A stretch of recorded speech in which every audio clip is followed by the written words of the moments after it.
Koreyada yashaydigan va hamma taniydigan bitta bloger bilan uchrashamiz. Get ready with me uchrashuvga. Ketdik. Koreyani uhudovoy kosmetikalari rostdan ham dahshat. Bitim ancha yaxshi bo'lib qoldi. Ayniqsa Manyo, Dalba, Anua degan brendlar juda ham yaxshi foyda berar ekan. Bugun uchrashadigan blogerim juda ham taniqli, juda ham chiroyli va soddagina ayol. Menga rosa ham yoqadilar. Yarim soat vaqtim qoldi xolos, tez makiyaj qilib chiqib ketishim kerak. Menga make-up qilish umuman yoqmaydi, lekin shu kunlarda ko'p make-up qiladigan bo'lib qolman.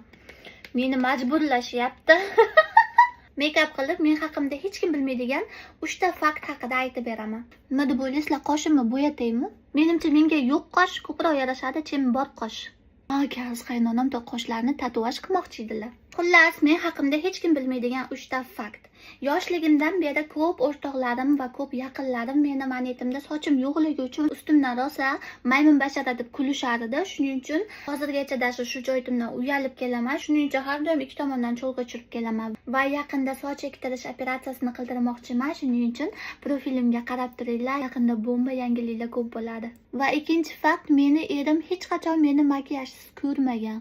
To есть birga yashaganimizda ham har doim erta turib makiyaj qilib olardim. Kechqurun ham makiyaj bilan yotardim-da, erim uxlagandan keyin turib makiyajimni o'chirib olardim.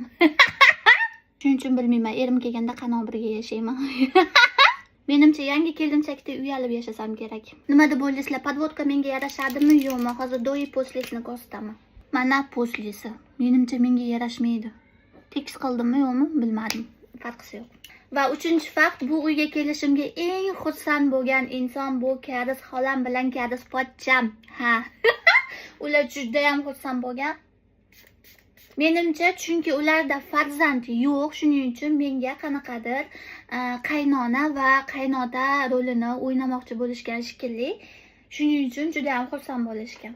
Chunki Karis erim armiyaga ketgandan keyin даже qaynonamdan eshitmagan so'kishlarni, urushlarni Karis xolamdan eshitganman.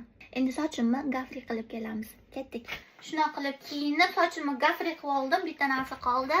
Manetimga narsa yopishtirish. Chunki biz bugun yubka kiyamiz. Koreyani maktablarida kiyiladigan formani kiyib birga videoga tushmoqchimiz. Shuning uchun yubka kiysam manetim ko'rinib qolmasligi uchun pashsha chaqqan joy.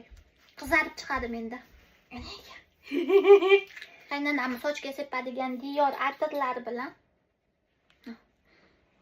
Dior pomadani sutib olamiz.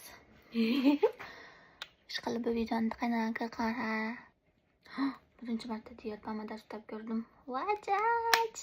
Hamma aytsa kerak, bu qizi bu kiyimidan boshqa kiyimi yo'qmi deb. Chunki men nafaqat ovqatni, balki-da kiyimni qadriga yetishni bilaman. Ovqatni ko'p yesam, kiyimni kam kiyaman.